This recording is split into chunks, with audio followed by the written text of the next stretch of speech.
It was the worst thing that any mother could ever imagine seeing.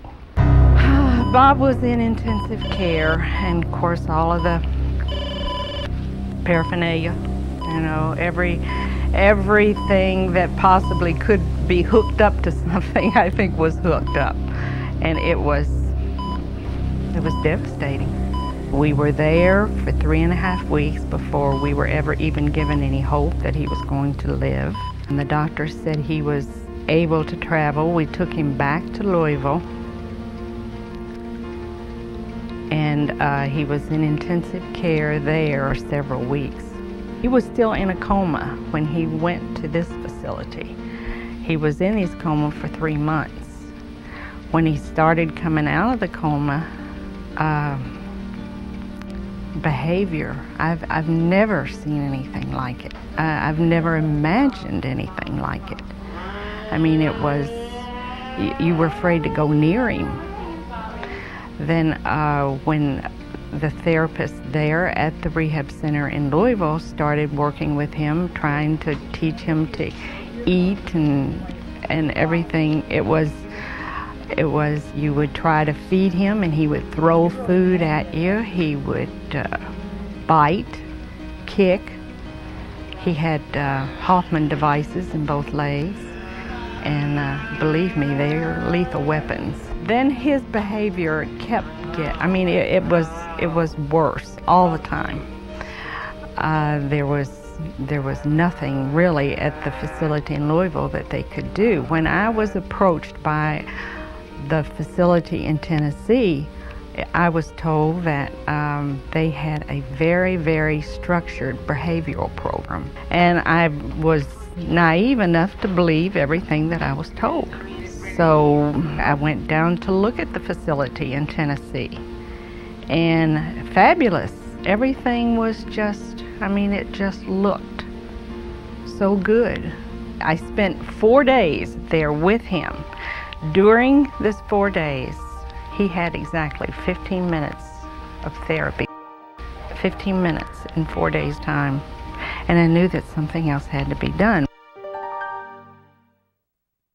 Mary was very frustrated with the care that Bob had been receiving. He'd been sedated with numerous medications without any effect at all. She also had some significant scarring on her arms from bites that she had received from her son. She had already made a decision to place him in another facility in our region, which was a transitional living facility who did not have expertise in behavior. Bob didn't last there very long at all. He was way beyond what any of those people could deal with, and he was going without medications and not going to the bathroom on a regular basis because no one could get close enough to him to get fluids into him and such.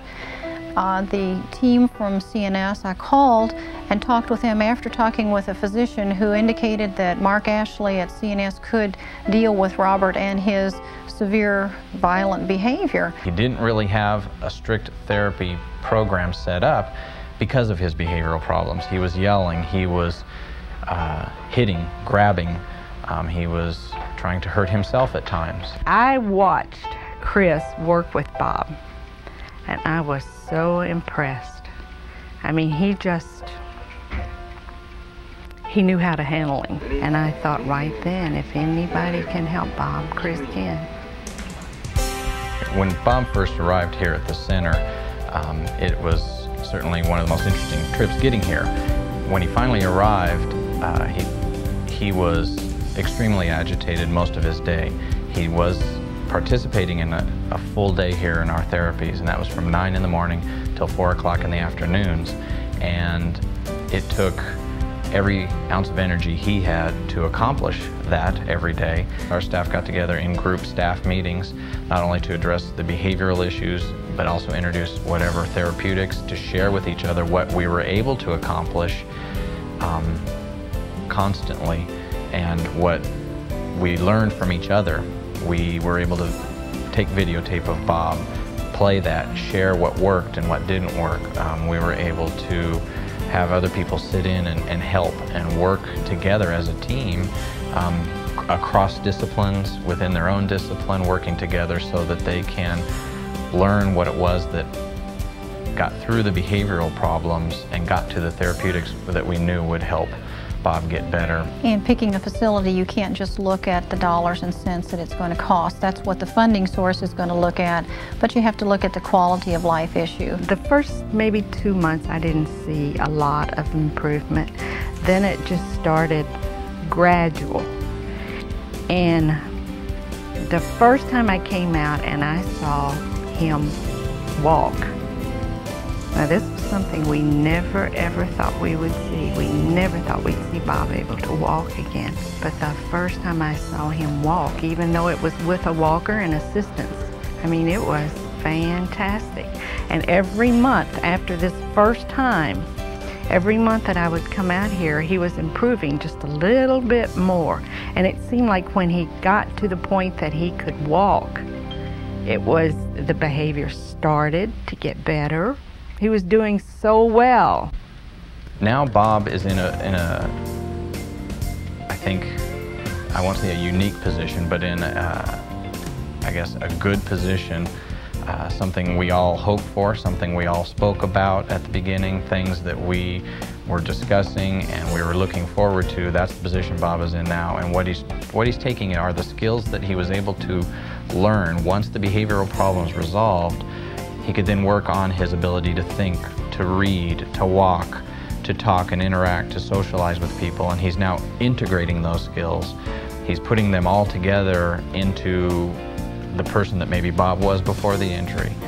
If you see an employee who actually cares for that client, who wants to see that client get better, then you know you have something. And this is what CNS has. They have employees who care. To see somebody from the stage where they're not walking, they're not talking, they're not making sense, they're not understanding where they are and who they are, to the point now where I can see Bob go home for a vacation and tell me about what he did and how he did it and who he spoke to, and see him interact with his family, and to see him on a regular basis and he says hi to me and we have good interactions is something that can't be replaced. It's very gratifying to me to have somebody that I know would have been institutionalized and sedated to do so well, and to be able to go out and function in the community, to go to movies, to go to church, and to have a very good quality of life compared to what I saw from this young man a little over a year ago. At times I feel like, and I think I've said this to other people, is we were able to give Bob his life back. I hope if I were ever in a situation and I needed my life back, that somebody would be there to do that for me. Did you walk before at all? Before you got to CNS, do you remember being in a wheelchair? Yeah. No, I couldn't walk. But now you... Now I can jog. That's what I can do. I can jog.